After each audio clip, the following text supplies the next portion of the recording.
Então, bom dia amigos, bom dia alunos. Hoje eu vou explicar 3 filósofos aqui, Nietzsche, Foucault e Heidegger. Também tem a ideia de explicar assim, questões que foram discutidas em outros vídeos do canal aí na caixa de comentários. Eu vi que ficaram umas dúvidas. Teve aí um outro vídeo do rapaz do canal chamado Guerra Filosófica levantando questões. O Alberto. Então eu vou tentar responder aqui. O Alberto fala no vídeo que ele fez na internet que não dá para juntar o Nietzsche, o Foucault e o Heidegger para falar deles três. Mas eles três têm coisas em comum, que eles questionam a tradição filosófica racionalista que vem antes. Então, assim, os caras, esse pessoal, Descartes, Hegel, colocou lá em cima a razão, a história. Aí esses caras rompem um pouco com essa tradição.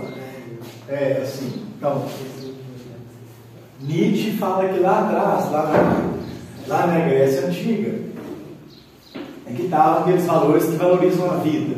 Depois, com Cristo, teve esse negócio de não valorizar mais a vida, e sim sacrificar essa vida por uma outra vida depois da morte. Os gregos celebravam a vida, tinha o deus do vinho, o Baco da embriaguez, o vinho, o deus da embriaguez, do sexo, do vinho. Aí depois acabou a tragédia e vem essa, digamos, caretice da razão. Então Nietzsche tem essa composição assim. O Heidegger vem depois do Nietzsche e fala, olha, o ser estava velado lá na época dos gregos, veio Sócrates, avacalhou, desvelou. Então, eles têm a ver essa crítica à razão. Eu lembro assim que o Alberto falou da questão dos negadores, de ser negadores da razão. Não, mas são pessoas, assim, não gosto do termo irracionalista, porque irracionalista é você xingar o cara, né? A gente tem a definição, a filosofia define muito o homem como um homem racional. Aí você chama o Barote de irracionalista, quer dizer, cara irracional, animal, virou xingamento na filosofia. Irracional, irracionalista, burro, virou xingamento, entendeu? Mas esses caras são irracionalistas, entre aspas. Eles falam, a razão, ela vem, depois tem uma decadência, depois rompe com a vida. Tinha os caras lá, os gregos, tinha a celebração da vida, tinha o deus Baco e Dionísio faziam suas festas, lá viraram as bacanais em Roma. Aí celebravam a vida, o sexo, o vinho. Olha que barato. Depois chegou essa caretista razão aí, cortou o barato, avacalhou, digamos assim, dizendo vulgarmente. Mas eles têm isso em comum, né? Aí o Foucault também fala que o poder repressor veio lá com o cristianismo, com a Idade Média, principalmente em cima da sexualidade. Que antes as pessoas não falavam tanto em sexualidade. Quando você teve que falar sobre a sexualidade, aí veio a repressão. Então, tem até no livro dele, A Microfísica do Poder, ele faz uma paródia de Jesus muito interessante. Ele fala assim: diz-me qual é o sexo e eu te direi quem és. Que antes as pessoas não falavam na sexualidade. Aí quando começou a falar, tem que se definir, ele jura que já veio a repressão. Isso está na Microfísica do Poder. Então o Foucault vem lá no século XX e retoma esses dois. Então dá para a gente agrupar esses três com base na crítica à razão. Não é? Então assim, o Alberto diz que não, que seria aleatório, mas eu creio que inclusive o próprio Foucault se refere muito mais a Nietzsche e Heidegger do que, por exemplo, Platão, Marx e Hegel. Ele é bem mais crítico do Nietzsche, do Platão, Marx e Hegel, do que esses outros aqui são os passos dele, digamos. Então, eu estava lendo que, por exemplo, as obras do Nietzsche, que é um alemão, não estavam em francês traduzidas. Quem traduziu foi o Foucault e o Deleuze e uma equipe lá. Então eles são os caras traduzidos para a língua deles, esses filósofos. Então tem uma relação de amor e tal, de uso do Nietzsche, do Heidegger, que o Foucault faz, Deleuze faz, essa outra vertente faz. O que ficou em aberto lá para responder, que o professor Alberto um pouco horrorizou e deixou umas questões aí para responder. O que eu expliquei lá? Que o Nietzsche ele propõe um novo sistema de valores. Ele acha que a decadência da sociedade está no que a gente não está criando novos deuses, novos valores, que a gente encaretou depois que veio Cristo, não criou novos deuses. Ficamos com Cristo 2000 anos. E aí a gente tem que inventar, romper com isso aí, inventar novos deuses. Isso aí já deu fogo. Temos que buscar novos valores, novos deuses. Isso já não está legal. Por isso está a decadência da sociedade que ele via na época aí. O que eu contrapus foi o seguinte, que o Marx, o Lenin, essa tradição marxista, os comunistas viram que é o real problema da nossa sociedade, que é o seguinte, é a organização econômica. Isso Nietzsche não tem como saber. No momento que aparece um tipo de capitalismo lá no século XIX, que aparece o cartel e o monopólio, o imperialismo, aí o monopólio gera decadência. O monopólio é uma coisa que gera decadência. Igual, por exemplo, aqui na cidade, a gente vê no micro o monopólio dando problema. As empresas fazem cartel, vocês já viram isso. Todos os postos de gasolina é o mesmo preço. Eles fecham tipo um cartel, um monopólio. Eles combinam aquele preço, combinam lá em cima. Isso está decadência. O legal seria a livre iniciativa, competição, né, cara? Se eu posso oferecer um preço mais baixo, o outro aí eu tenho que oferecer algum outro benefício, uma lavagem de carro, além daquele, vai ter que baixar o preço. O legal é a livre iniciativa, a livre concorrência. As empresas, o monopólio, o cartel, ele é uma decadência, né?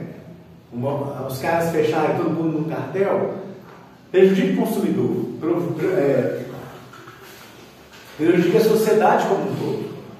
Não é? Então, assim, quando começou esse capitalismo que é de monopólio e tal, começou a decomposição, a decadência. Isso a gente não tem como saber. Ele acha que a crise é de caráter, o problema está nos valores, tem que criar novos. Aí, como é que ele resolve? Ele fala assim, olha, nós estamos com essa caretice de Jesus tem muito tempo aí, mas nós vamos cortar com isso. Nós vamos inventar novos deuses, novos valores, aí na minha filosofia vocês vão aprender. Ele vem bem profeta. E fala, olha, ele acha novos valores para a religião oriental. Então ele escreve assim, falou Zaratustra, é baseado no filósofo oriental lá do Irã, que é o Zoroastro. Os zoroastristas são os cultuadores do fogo, eles ficam lá em templos onde o fogo não pode ser apagado, ele fica 24 horas. O fogo é sagrado para eles. Tem todo sentido, né? Porque, por exemplo, para a humanidade, quando a gente dominou o fogo, foi um grande salto de evolução. A gente não comia coisa mais crua, assim, cozida. Foi uma grande evolução para a humanidade. Então, o fogo ficou meio como um deus para eles. Suponho que é isso, né? Então, o Zaratustra do Nietzsche era baseado no Zoroastro. Assim, trazendo o pensamento oriental para renovar os valores.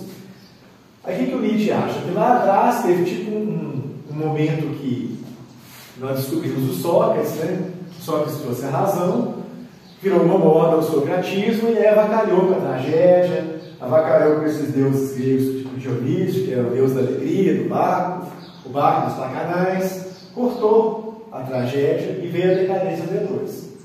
Então tem um texto dele que ele fala Dionísio contra o crucificado. Esse texto do Nietzsche, Et Homo, ele fala, olha, a minha filosofia é isso, é colocar esse Deus do vinho, a embriaguez do sexo, contra o Cristo que é crucificado. Aí nós vamos lutar por esses deuses que já estão amorizantes aí, que ninguém acredita. Nós vamos lutar para voltar às bacanais, à alegria, à tragédia grega, porque lá foi o problema, a gente cortou com isso lá, aí começou a decadência. Então, pois é, o Heidegger também tem isso. Fala que o ser foi desvelado lá no Sócrates. Então, esse aqui, eles cortam com a tradição. Eles voltam lá atrás, antes de Sócrates, dos sofistas, dos pré-socráticos, que eles aprenderam aqui, para valorizar esses. Então, assim, quem que eles acham que são os caras bons mesmo? Eles, o Heidegger fala, Nietzsche e os pré-socráticos. Eles cortam com a tradição racionalista. Teve esse debate aqui e tal. O Heidegger tem umas cartas dele para o outro filósofo chamado Gabriel Marcel, que eles discutem sobre o Hitler. Aí o Heidegger nessa época ele está bem assim, cheio de si, porque ele está apoiando o nazismo. Essa fase que ele virou reitor. Aí ele fala, o Gabriel Marcel, que é um cristão, foi um psicanalista cristão, que amigo dele fala assim, Mas por que você está apoiando um cara tão mal educado, igual Hitler? Mal educado, aí tem a palavra em alemão, mal educado, sem formação. Aí o Heidegger fala, olha, mas ele fala assim, não, mas olhe para as suas magníficas mãos. Quer dizer, olha que explicação doida que é essa, subjetiva, as coisas da cabeça dele que está jogando aí.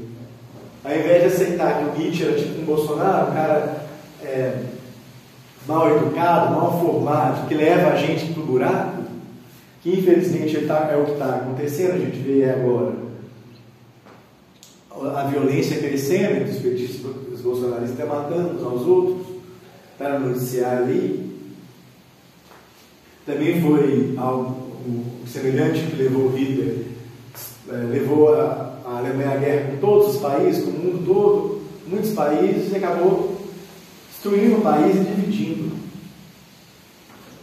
Então, não é pelo assim, temos que fazer uma análise com a razão. Olha que tipo de análise ruim que o Heidegger faz.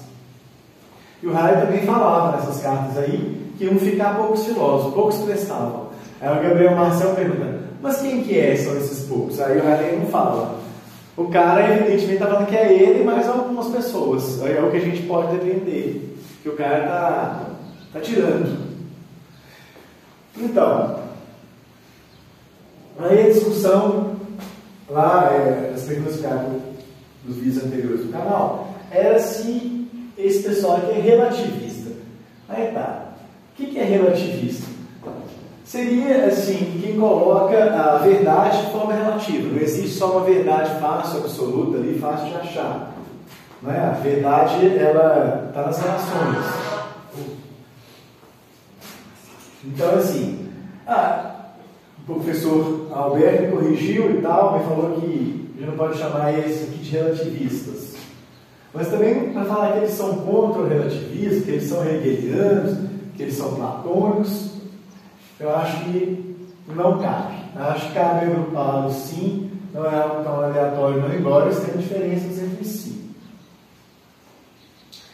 Aqui, então assim, a diferença fundamental é que o Foucault é um cara mais de esquerda mesmo, é um cara mais engajado.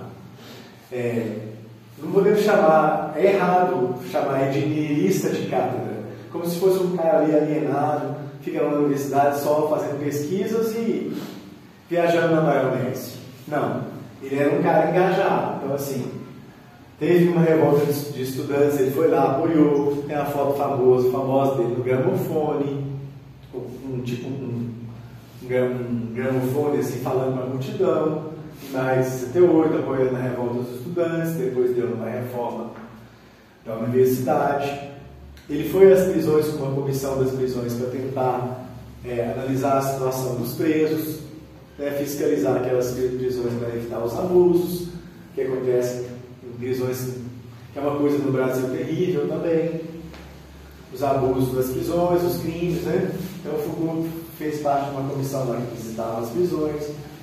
Eles criaram, ele e outro filósofo, Sartre, com quem ele não se dava tão bem, criou um jornal chamado Libération, que existe até hoje. Então eles tentaram criar uma imprensa alternativa, né? Pelo menos para trazer informação menos dessa mídia assim, ligada ao poder econômico.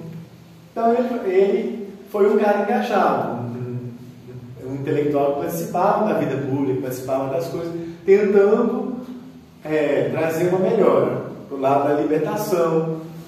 Então, colocar pejorativo, colocar assim, falar mal dele, chamar de nihilista, vira essa mesma coisa que eu falei, Baroque, seu nihilista.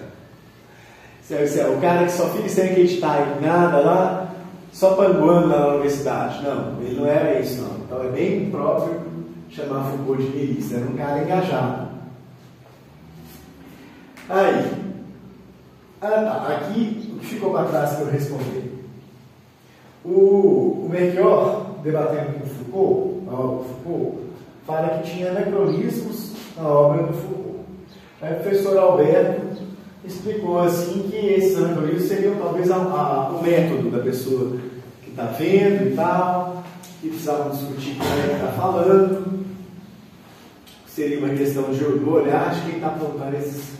Anacronismo seria uma coisa fora do tempo. Eu suponho assim, um anacronismo gritante.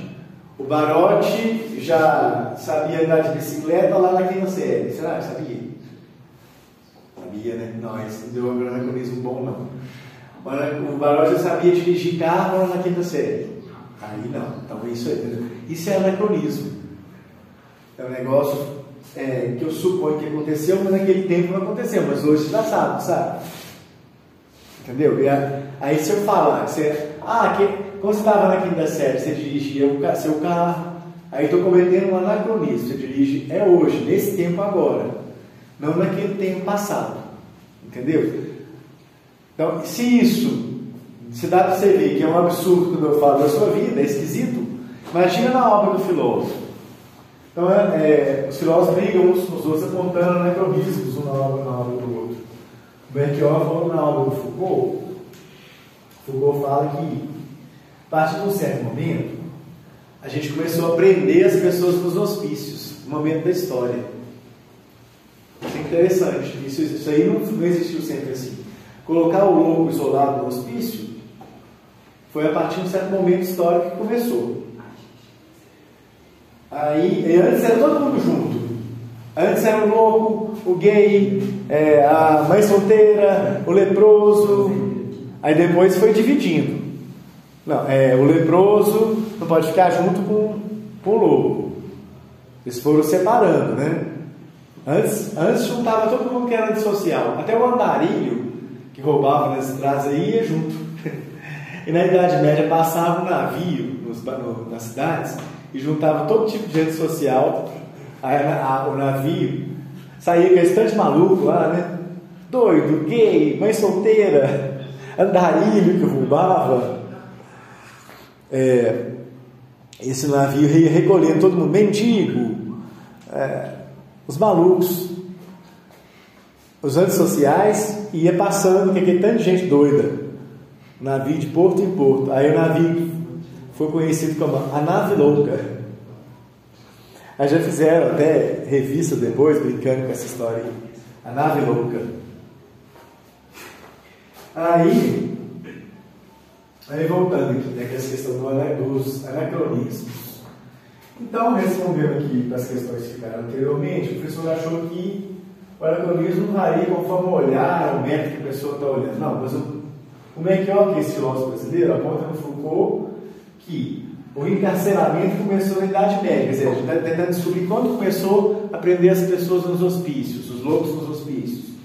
O Foucault fala que era a época do iluminismo lá. Vocês estudaram o iluminismo? Não estudaram? A época das luzes, que a razão chega ao poder, com a Revolução Francesa. O ponto do Foucault é que quando a razão chega ao poder, ela prende-se ao outro, que é a loucura. Quando o iluminismo chega ao poder, prende os dois no hospício, que a razão é oposta à loucura. Só que o Benchior fala, não, esse negócio aí de prender o louco no hospício começou na Idade Média. Foi um tempo depois da peste negra que se descobriu que tinha que isolar as pessoas, os doentes. Aí depois, quando ficou vazio, passou aquelas pestes, tinha alguém que ia lá, aí juntou todo mundo, depois foi separando, coisa e tal. Então, quem descobriu esses anacronismos na obra do Foucault foram pessoas estrangeiras lá, especialistas em psiquiatria. Então você pode até discutir, mas é o especialista que apontou e o Benchior trouxe para nós na pesquisa dele. Então também ficou para eu esclarecer essa questão do poder e do Foucault, que é um debate aí dos vídeos anteriores. Tem um filósofo chamado Baudrillard, que conta um caso bem interessante. Ele era discípulo de Foucault, ele seguia Foucault, é um cara mais novo, é vivo ainda. Eu vi palestra dele na UFMG. Aí ele fez um texto do Foucault, esse outro filósofo, que era o cara mais fodão na época dele, né? Estava no começo da carreira, estava bem fodão, bem poderoso. Aí o Baudrillard falou assim: vamos lançar esse livro juntos, esse artigo juntos? Aí o Foucault falou assim: tá, então leva lá na editora. Aí depois não respondeu e ligou para ele e falou assim: não, melhor não editar esse livro não, Baudrillard, vou deixar para lá, achei legal não. Aí o Baudrillard falou, não, mas eu quero editar, está pronto aqui. Aí foi lá na editora, que era ligada aos dois, e um amigo poderoso falou assim, não, eu não quero que saia esse livro. Quer dizer, sacaneou com ele. Aí o Baudrillard falou, não, vou romper essa amizade e vou lançar esse livro em outra editora. Aí esse livro chamou Esquecer Foucault. Aí próprio ele passou a discutir como é que o cara que fala sobre poder também lida com o poder. Às vezes ele faz na vida dele e tal, que é aquele mesmo joguinho do poder que ele acusa os outros de fazer. Esse é o principal ponto desse livro do Esquecer Foucault. E assim, para o Baudrillard e para o Armando Boito, que é um outro que eu pesquisei aqui, sem dúvida, o Foucault é contra o marxismo. Por quê? Porque para o Foucault, o poder é difuso, quer dizer, capilar. O poder está em todo lugar, está em vários momentos. Ele fala até a rebeldia da criança pondo o dedo no nariz na hora do jantar seria uma rebelião contra o poder. Então ele estuda o micropoder, mas ele não acha assim, que devemos tomar o Estado igual os marxistas acham, não. O micropoder é muito importante, ele discute, mas ele não dá tanta importância para tomar. Ele não acha que tem mais essa importância tomar o Estado igual os marxistas acham, não. Realmente ele é antimarxista nesse sentido. Está mais próximo do anarquismo. Também queixaram comigo, né? O senhor Carlos lá, o professor Alberto queixou, não poderíamos chamar Foucault de um neo-anarquista, devido a esse tipo de posição. Tá, isso aí eu concordei, tudo bem. Mas sem dúvida tem uma ruptura com o marxismo. Sem dúvida não tem mais. Leva esse pensamento assim, de desmarxistizar. Desmarxistização. Não tem mais palácio de inverno, não tem mais que tomar o Estado, já que o poder está em todo lugar. Ele pode até se concentrar, mas não é prioridade. Realmente ele foi recebido dessa forma. As pessoas entenderam que não precisa tomar o Estado. Até futucar o nariz na frente do pai na hora do jantar é rebelião contra o poder. Então, o Baudrillard falou isso nesse livro. Ele falou assim, não, olha, essa teoria do poder do Foucault é muito negativa, vê a repressão em todo lugar. Quando você lê, você acha que não tem como sair desse mecanismo aí de repressão. Dá meio que uma paranoia, assim, para todo lugar tem repressão, tem alguém exercendo o poder sobre você. Dá uma sensação de opressão que não tem fuga, não tem uma saída para essa situação. Então, aí, também, o que eu queria responder que ficou no debate aí com o professor Alberto, do canal Guerra Filosófico, é essa questão dos rótulos, cara, do estruturalismo, pós-estruturalismo, pós-modernos. Olha, o que incomoda dos pós-modernos, né, nesse grupo todo aqui, é o pós-marxismo. Entendeu? Quando fala pós-moderno, ele está sempre supondo que superou as teorias do marxismo, que nós não vamos mais importar com essas questões das experiências socialistas que estão rolando, porque existem experiências socialistas reais no mundo ainda hoje. Vietnã, Cuba, China, tem partidos comunistas no poder, tem experiências socialistas reais, marxistas. Então o que me incomoda é isso, nessas vertentes aí. E a gente fica falando esses rótulos. Quando a gente fala os rótulos, os alunos acham assim, que de repente tem aqui um grupo, um bonde, né? Aí o cara fala assim, oi, tudo bem? Aqui somos estruturalistas. Você é estruturalista? Você quer entrar no nosso bonde aqui, nossa galera? Parece que eles estão juntos ali fazendo uma escola, um clube. Que eles sentam ali e falam aqui, ó, tudo bem, aqui são os estruturalistas. Os pós-estruturalistas estão ali na outra sala. Parece que são clubes que as pessoas sabem muito bem o que são, que é uma tribo urbana. Mas não, isso aqui é um rótulo que a gente coloca depois que a pessoa está trabalhando, fazendo seus livros. É um rótulo. É como se fosse assim, aqui é a sala dos estruturalistas, a 2001 é dos pós-estruturalistas. É um rótulo. Então, assim, eu não gosto de falar os rótulos, de rotular, porque aí as pessoas só discutem o rótulo. Aí você não discute o pensamento do cara. Isso aí agrupa, né? Fala assim, chamar vocês são os estruturalistas. A outra sala são os pós-estruturalistas. Mas amor, vocês são indivíduos, são diferentes entre os outros. São diferentes uns dos outros. Não é legal você ser rotulado, né? Bota um rótulo, vocês todos são a mesma coisa. Por isso que eu não gosto muito de discutir os rótulos. Quem é estruturalista, quem é pós-estruturalista? Isso vem depois, cara. Sabe o que eu vejo também? Tem um cara que criou o estruturalismo, digamos, né? O Levi-Strauss, o antropólogo. Até faleceu não tem muito tempo. Curiosamente, ele deu aula em São Paulo, no Brasil, nos anos 30. Ele não era ninguém assim. Ele veio dar aula lá na USP. Aí achou muito engraçado, ele queria trabalhar com índios. Aí eles falaram com ele: pode sim, vai para São Paulo, que na periferia da cidade você vai encontrar grandes tribos de índios para você trabalhar. E anos 30 já não tinha índios na periferia de São Paulo. Os índios estavam, ele encontrou lá no Xingu, a viagem longa. O Xingu é lá no norte de Goiás, no norte do Tocantins. Olha a distância que é para São Paulo. Não é? Já pensou? Só daquilo, o Xingu deve ser um dia de viagem para você chegar lá. É no norte de onde é o Tocantins hoje, aquele estado do Tocantins. Aquela região entre o Tocantins, Pará, por ali. Então, o Levi-Strauss trabalhou aqui e escreveu uns livros importantes sobre os índios. Aí tem uma descoberta legal. Ele falou o seguinte: a cultura indígena, não existe cultura superior nem inferior.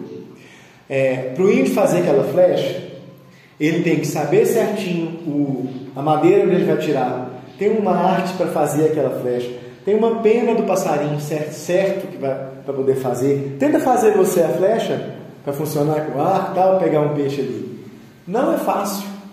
Tem uma extrema complexidade. Tem a madeira certa, tem a arte certa de você fazer, a arte com madeira, a planta certa de você fazer, o jeito certo de você fazer a flecha da pena do passarinho e tudo.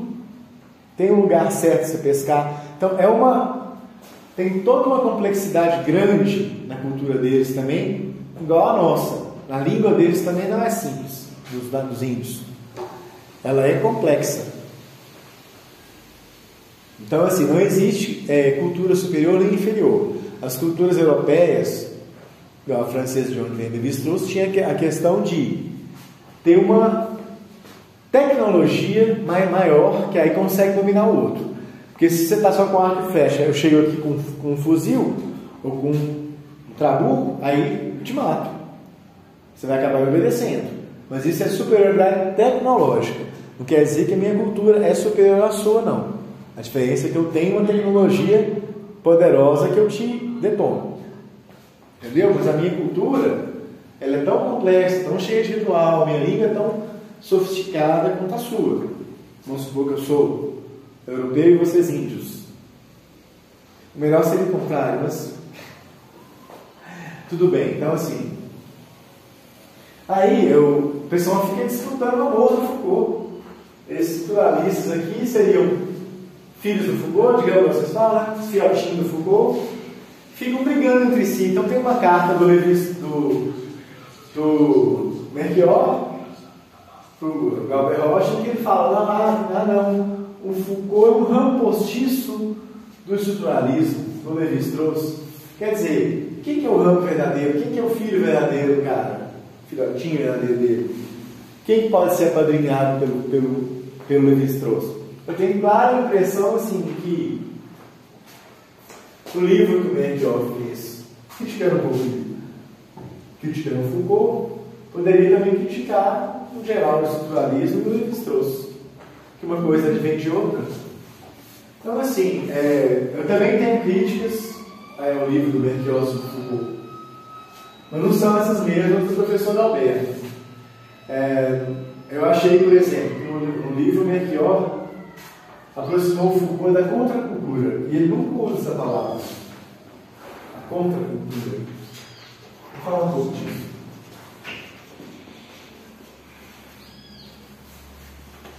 Contracultura seria aqueles movimentos de rebeldia lá dos anos 60, que propõem mudança cultural.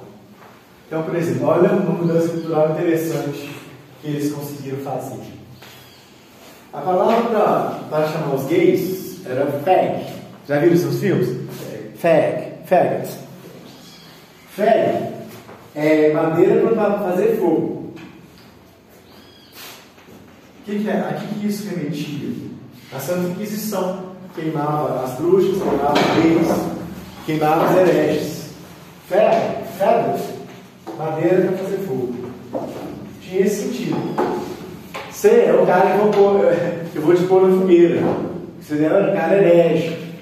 Entendeu? Esse termo, o herege, faggot, parece nos filmes, he's a fag. Era o termo que usava para os gays. Aí o que o movimento gay fez? O que o movimento dos homossexuais fez? Não, nós vamos pegar uma outra palavra, vamos fazer um movimento nosso em cima de uma outra palavra. Nós vamos reverter essa palavra negativa que tem sobre nós, e nós vamos usar uma outra palavra, nós vamos virar essa mesma. Aí que palavra eles escolheram? Gay. O que quer dizer gay? Alegre? Alegre. Inclusive, tem um dos livros do Nietzsche que chama Gaia Ciência. Aí em inglês ficou Gay Science. Gay Science. Ciência gay. Ficou parecendo isso, né? Mas não, é Gaia Ciência, ciência alegre. Que o Nietzsche propunha que a gente fizesse uma ciência com alegria, o saber que tivesse, né, a alegria de aprender, de saber. Esse livro tem a mesma relação com o iluminismo, uma relação complexa. Tem quem fala que é crítico do Nietzsche, que é o Augusto Ferri e o Alain Renaud, que esse livro tem uma moldura anti-iluminista, mas ele é iluminista. Quer dizer, nem quando o Nietzsche tenta ser iluminista, ele é totalmente iluminista. Ele tem uma moldura anti-iluminista e racionalista ainda. Mas então, o que mais a gente pode falar? Olha que interessante. Isso tem tudo a ver com as ideias do Foucault, essa expressão aí do gay. Foucault dizia assim que não são só as coisas que, vamos dizer assim, as palavras também criam as coisas, não são só as coisas que criam as palavras, não. Você vê, quando mudou o vocabulário, ficou uma coisa forte e é a favor deles. Agora não tem como falar em alegria. He's so gay, você é tão alegre. Na mesma hora, já toda hora que fala em alegria, fala do cara homossexual. Mas ficou positivo para eles. Eles se apoderaram da palavra. Ficou uma palavra que bem sonora, assim, todo mundo fala, seu gay. Então eles viraram a mesa, conseguiram assim reverter aquela palavra negativa que remetia a Santa Inquisição e tudo, para uma palavra positiva. Quer dizer, o discurso tem um efeito sobre a realidade. Eles pegaram a palavra e tal para fazer militância e conseguiram um discurso que tem um efeito sobre a realidade. E para Foucault é isso também. Assim, o discurso que você faz, a linguagem, ela cria a realidade. Isso aqui é diferente. A gente pressupõe assim que a palavra é a palavra ao vento. Mas o que foi pesquisado? Isso é importante para o nosso contexto do Brasil hoje. Toda vez que tem um discurso de ódio, depois de um tempo tem a prática violenta real. Então, antes do Hitler fazer picadinho mesmo, churrasquinho dos judeus, teve durante muito tempo discurso de ódio contra os judeus lá. E isso se repetiu na história. Por exemplo, lá na África teve o massacre dos Tutsis contra os Hutus, lá na Ruanda. Antes do massacre mesmo, vem um discurso de ódio. Sempre na história, antes da violência, vem um discurso sobre a violência que cria o real, ajuda a criar o real, né? O discurso sozinho não cria. mas a linguagem, ela ajuda ali a ter um efeito de verdade sobre o real. A maneira de você falar é muito importante. Os termos que você usa são muito importantes. Eles ajudam a criar o real. Isso é diferente, né? A gente acha assim que, não, o discurso não tem nada a ver com o real. O pessoal fala assim, o Bolsonaro falou, vamos fuzilar a petralhada, pegou o tripé lá assim, mas é brincadeira e tal. Não. Agora você vê aqui, tantas consequências estão acontecendo. Violências reais. Teve o cara que foi lá na porta da Folha de São Paulo, deu um tiro. Teve o drone que chegou lá no comício do Lula, soltando um líquido fedorento. Teve agora o assassinato em Foz do Iguaçu do bolsonarista, do petista, o bolsonarista que assassinou um petista. Então tá vendo, seu discurso de ódio, ele depois de um tempo ele se transforma em ação. Então Foucault não discutia isso, mas ele está bem dentro, porque como foi cultura ele discutia. Agora, Foucault é o cara que discutia isso, é isso que eu estou falando, são os filósofos, o Nietzsche, o Heidegger. Ele não discutia o movimento gay, ele nunca se assumiu gay. Foucault era gay, mas ele nunca foi e se assumiu publicamente e tal. Entendeu? Assim, o que a gente sabe é de pessoas próximas que escreveram, tá? Ele tinha um namorado. Foucault deu palestra até aqui em Minas Gerais, ele deu palestra na UFMG nos anos 70. É curioso que eu estudei lá e o pessoal não comentava isso, mas teve quem viu a palestra lá nos anos 70, e ele foi a Barbacena, que tinha um hospício muito famoso, que foi reformado naquela época. A Barbacena era um hospício horroroso, né? Sabe o que acontecia lá? Agora tem um livro, O Holocausto Brasileiro. Então Foucault veio aqui e foi uma das pessoas responsáveis por reverter essa situação de desumanidade no hospício, porque o hospício aqui em Barbacena estava praticamente um campo de concentração. Sabe o que acontecia? As pessoas que estavam antissociais, o trem levava para Barbacena, e lá ficavam sem comida direito, no frio danado, que lá é Serra da Mantiqueira, sofriam eletrochoque. Aí muitos morriam. Aí o que eles faziam? Eles vendiam os cadáveres para as universidades, davam dinheiro. Vendeu o cadáver para a faculdade de medicina. E eles vendiam o cadáver, ou então jogavam ácido e vendiam o esqueleto para essas universidades, baratinho. Estava até atrapalhando o mercado. Tanto cadáver que chegava, então eles ganhavam dinheiro para a morte das pessoas. Então eles não estavam nem aí se morria. Agora, o critério para ir para esse hospício, na época, tem um livro que fala disso. Tem pessoas aqui na cidade que lembram disso. O Boleca me contou que ele teve parentes que foram também. O trem levou. O trem levou para Barbacena e morreram lá. Minha mãe também conta o caso, que era o trem da meia-noite, uma história assim. O trem passava e aí a família, por exemplo, tinha menina que era mãe solteira, o pai não queria ficar bancando em casa. Aí, como punição, mandaram ela lá para o hospício. Ela ia lá para morrer. As condições eram horríveis. Tinha eletrochoque, a torta direito, passava frio, fome. Então, assim, uns agrediam aos outros, ficava aquela bagunça lá. Então, mas já pensou, teve gente que foi para lá, era muita injustiça. Por exemplo, teve um cara, um policial, que participou da fundação do Partido Comunista, que a mãe dele fazia. Aí ele fazia, junto com a mãe, algumas reuniões do Partido Comunista, lá nos anos 40. Colocaram o partido na ilegalidade, e ele foi processado, que ele participou, né? No que ele foi processado, ele foi expulso da polícia, e aí a polícia, como condenação, ela tinha um código próprio, muito mais duro. Além de ser expulso, eles mandaram ele para esse hospício. Depois ele saiu. Ele saiu meio doido, assim, saiu lesado de lá e terminou. Era um cara que era um PM. Ele saiu no final da vida do hospício, ele estava pedindo esmola. Ele virou um mendigo. Tudo por causa dessa repressão aí da época, e que não tinha critério a pessoa ir para o hospício. Isso em Minas, anos 40, 50, 60. Começou a mudar nessa época Foucault. E tinha um movimento aqui no Brasil, antimanicomial, ligado à contracultura, né? Defendendo a gente ver com outro olhar o louco.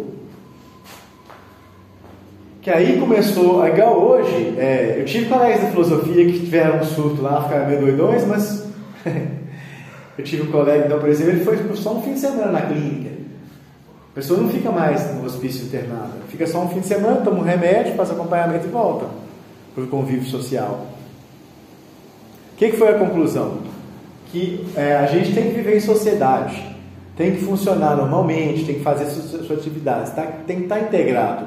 Se você fica isolado, lá naquele mundo, lá no hospício, só convivendo com pessoas que estão com problemas mentais, quanto mais tempo você fica, mais a tendência você não conseguir se readaptar na sociedade. Você fica naquele mundo paralelo, e quando você volta, você não adapta. Então aí a tendência sua é voltar para o hospício. Você acostumou com aquele lugar lá. Tem até um termo para isso, que o pessoal da psicologia fala, né? Que a pessoa ficou institucionalizada, medicalizada, uma coisa assim, hospitalizada. Que ela ficou acostumada a viver naquele hospital e não vive mais a vida comum. Então assim, esse amigo meu, eu quase falando o nome dele, não pode não. Ele ficou só um fim de semana lá aqui com a Freud. Ele tentou suicidar, aí foi tratado, voltou. Porque a pessoa tem que funcionar na vida real, com seus amigos, com o seu trabalho. A gente já, hoje, tem um movimento antimanicomial, ligado à contracultura e tal. Contracultura são outros movimentos também. Tem o movimento hippie, né? Tem o movimento gay. Em geral, são lutas das minorias que ficaram marginalizadas. O movimento feminista, né? São a luta das minorias que ficaram marginalizadas pelo sistema capitalista. Então, o Foucault, ele tem um viés, ele tem uma falas ali na obra, que são a favor das minorias. Entendeu? Então, assim, ele era um cara que era engajado, ele participava de lutas igual a essa aí para tornar as prisões menos abusivas. Então ele também era simpático a esse movimento gay. Ele foi a São Francisco lá, e São Francisco no norte dos Estados Unidos, na costa oeste, lá tem um forte movimento gay e tal, uma forte comunidade. Aí lá ele tomou aqueles caras de blusão de couro, o pessoal meio sadomaso, bigodão, blusão de couro. Aí a gente supõe que ele pegou lá e tal, os caras faziam meio que orgias, e ele pegou uma AIDS lá, ele morreu de AIDS em 85, Foucault. Aí quando ele morreu, tem um texto de um amigo, né, conta que quando Foucault morreu de AIDS, morreu novo, uns 48 anos parece, foi no começo da epidemia de AIDS, lá nos anos 80, que aí na casa deles os amigos não deixaram a imprensa entrar. Porque tinha tipo o quarto da dor, sabe? Sabe o quarto da dor lá no 50 Shades of Grey, no 50 Tons de Cinza? É muito tipo de gozação aquilo, né? Que o rapazinho leva a menina pro quarto da dor. Aí é cheio de aparelhagem sadomasoquista, né? Não é? Tem uns colares de taxinha, chicote, tudo ele quer experimentar nela, né? Eu não vi o filme mais adiante, só vi quando ele mostrou o quarto da dor. Esse quarto da dor tinha na casa do Foucault também. Aí os amigos não deixaram a imprensa entrar para tirar foto disso. Ele curtia sadomaso. ele curtia sadomasoquismo. Mas era uma coisa muito discreta, nem assumir que era gay na imprensa, o Foucault nunca assumiu. Então, continuando aqui, a gente pode falar essas dúvidas que eu fui tirando. Então assim, o Foucault eu não acho que a gente pode chamar de nihilista, e nihilista não é só uma ofensa. Interessante no livro do Rouanet, que estou lendo, que é um cara que é discípulo desse brasileiro, Merchior, ele fala o seguinte: nihilista era o cara que na Rússia lutava contra a tirania, sem se importar com as consequências. Porque na Rússia, dos czares, né, dos imperadores, você não tinha liberdade religiosa. Então a única igreja que você podia mesmo ir é a igreja ortodoxa grega. Se você fosse judeu, você corria o risco de o exército te prender e te massacrar. Então tem casos, por exemplo, o judeu veio aqui, O que manteve eles ligados durante os séculos foi mais uma religião, né? Então tem um debate se judeu é uma etnia, quer dizer, uma tribo, uma nação, ou se é uma religião. Nós podemos supor que manteve eles unidos aí durante os séculos foi mais a religião. Então tinha judeu que chegava aqui migrando no Brasil, e quando o policial, então um cara do exército, chegava e cumprimentava a criança corria. Porque na Rússia, aconteceu com a família de judeus russos. Porque na Rússia, o exército, ele entrava nas aldeias e massacrava todos os judeus. Tinha pogrom. Então, muito antes de Hitler levar para judeus para os campos de concentração, nessa Rússia czarista, na Rússia dos imperadores, tinha massacre de judeus. Tinha coisas semelhantes aos que os nazistas faziam. Então, por exemplo, não podia ter a mesquita, os muçulmanos podiam ter suas igrejas, porque só podia ter a igreja ortodoxa, que era ligada ao Estado. E o czar era uma autoridade dessa igreja ortodoxa, era junto à igreja e o Estado. Entendeu? Então, assim, fora que não existia reforma agrária, poucas pessoas eram donos de toda a terra, as condições que as pessoas viviam nas fazendas eram muito ruins, os pobres viviam muito na miséria, com fome e tal. A maioria das pessoas viviam de camponês na roça e não tinham terra. Então viviam assim, da boa vontade do fazendeiro, que fazia maldades, fazia sacanagem. As pessoas estavam a grande parte da população estava na semi-escravidão na Rússia. Então, os nihilistas eram os jovens que queriam acabar com isso e tocavam no terror, mas eles estavam inspirados no iluminismo, na ciência, na Revolução Francesa. O nihilista era um cara que era igual ao guerrilheiro aqui na ditadura militar, que tocava o terror mesmo contra os militares, contra os milicos aí pela libertação. Entendeu? No sentido original, porque a palavra vem do russo, o nihilista russo era isso. Eles chegavam num restaurante onde tinha só rico, autoridade, pegavam uma bomba e jogavam gritando assim, ó, ninguém é inocente. E morriam junto. Então, assim, o nihilista era o cara que questionava sem parar, questionava tudo, não acreditava em nada das regras sociais, que não parava diante dessa vontade de libertação, diante das consequências. Quando eles eram presos, eles eram enforcados. Então, por exemplo, o irmão do Lenin, do revolucionário russo, está lá na Praça Vermelha, naquele mausoléu, tudo. O irmão participou de um grupo nihilista para matar o czar Alexandre, para matar o imperador. Eles foram pegos, foram enforcados. Aí, quando perguntaram para o Lenin qual que era o caminho, o que ele queria fazer na vida, ele falou: meu irmão mostrou o caminho, que era da luta pela libertação, que essa situação horrível estava o povo lá com os imperadores, né? Então o nihilista era esse cara que questionava tudo, não parava diante de nada, e eram mais jovens que queriam a libertação e estavam com a cabeça no iluminismo, na ciência, na Revolução Francesa. Então nihilista virou, né, a filosofia um xingamento, mas originalmente era isso. E é nesse sentido, podemos supor, que o Nietzsche fala em nihilismo como uma coisa positiva. Ele fala que tem um nihilismo criativo, positivo, o ativo e o nihilismo passivo.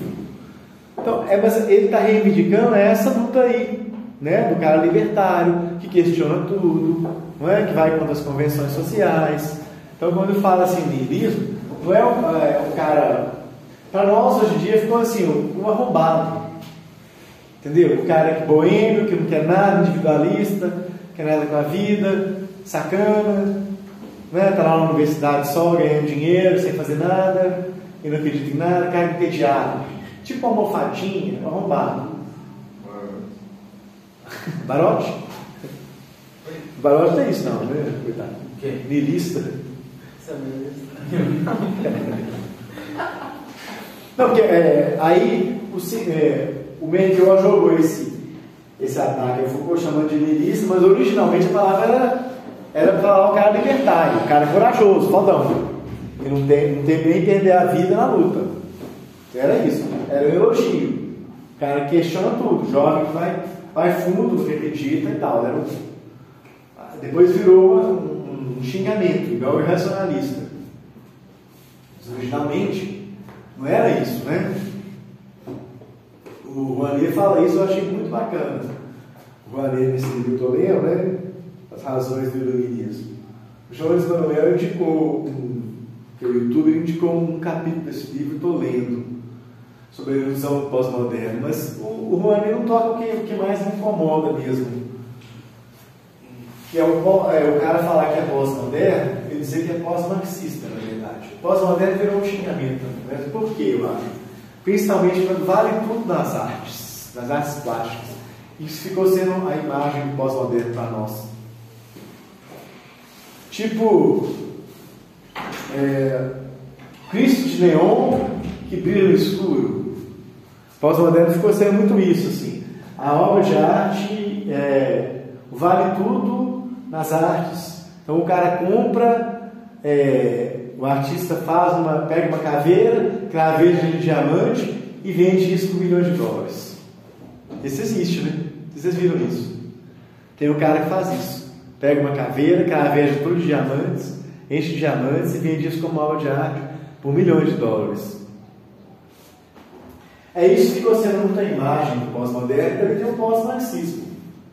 Não se fala mais em marxismo, não se luta pela revolução, não se luta para se engajar no sindicato, as lutas de classe, não é? Isso tentaria superar, estaria no momento em que todo mundo virou classe média, não tem mais aquelas lutas dos trabalhadores do passado, a tecnologia traz um bem-estar, não precisa mais da revolução. Então, assim, é isso que me incomoda bem quando a pessoa fala que é pós-moderna. Mas a imagem que nós temos é bem isso, das artes plásticas. O que as artes plásticas têm de específico é interessante observar? Nas artes plásticas, eles não seguem mais, os caras que ganham dinheiro, eles não seguem mais o modelo grego, não. O bonito não é imitar lá o Da Vinci, não é imitar a Vênus de Milo. Bonito é romper com o realismo com os modelos gregos. Então eles fazem performance, que é essa obra de arte que envolve o corpo, fazem instalação. Vocês foram a Inhotim? Inhotim vocês foram? Não. Que é museu? Deu para entrar alguns. Não deu para ir, não? Só o terceiro e o primeiro ano. Ah, bacana, porque lá tínhamos um dia aí. Porque lá é museu de arte contemporânea, é o maior museu de arte contemporânea a céu aberto do mundo.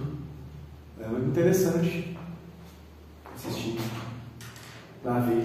E é esse tipo de obra, é um tipo de obra que você não tem como comprar, levar para casa. Essa que é a ideia. É contra o capitalismo, contra o consumo. Aquela obra, você entra nela lá, você vê ela lá, você passeia dentro dela, você toca lá as obras, mas elas não são uma obra igual a Mona Lisa, você poderia comprar, está lá no Louvre. Mas essas obras são contra o consumo, contra o capitalismo. A performance também é assim, é eu fazer aqui uma obra de arte com o meu corpo. Eu apresentar aqui uma performance. Então eu venho fantasiado e danço igual um robô, não é? A performance é isso, ou interage com outra pessoa, ou solta um gelo seco.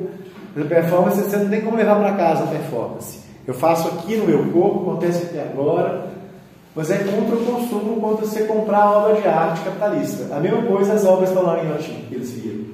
São instalações e tal. Então você chega lá, tem uma obra assim, vamos supor que são balões pendurados, assim, enfileirados, durante uma sala inteira, de variadas cores. Aí você pode tocar nos balões, tem uma textura diferente.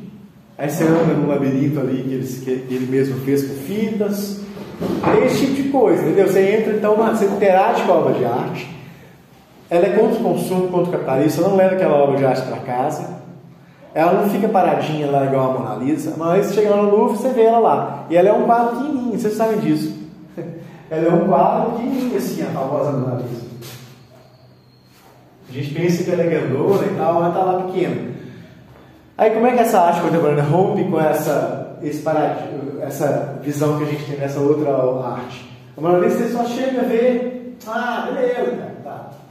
Já a arte contemporânea, não, você vai lá, você toca aqueles balões, você puxa aquelas fitas, você entra na obra lá, entendeu? É um corredor de fita, é um balão que está no teto, você toca no balão. Então tem uma obra de arte que mexe com seus sentidos. A Mona Lisa você não pode encostar, que as obras de Guilhotin você pode. Você entra na obra, você toca na obra, e você não leva para casa que não tem como comprar.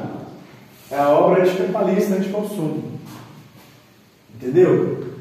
Então agora, como isso é muito falado, cria uma certa tensão, porque nas outras áreas da arte, isso não acontece não. Então no cinema você vai ver um filme realista, não é? As outras áreas são realistas, essa área não. Então beleza, então, vou parar para tomar uma água. Falei bastante.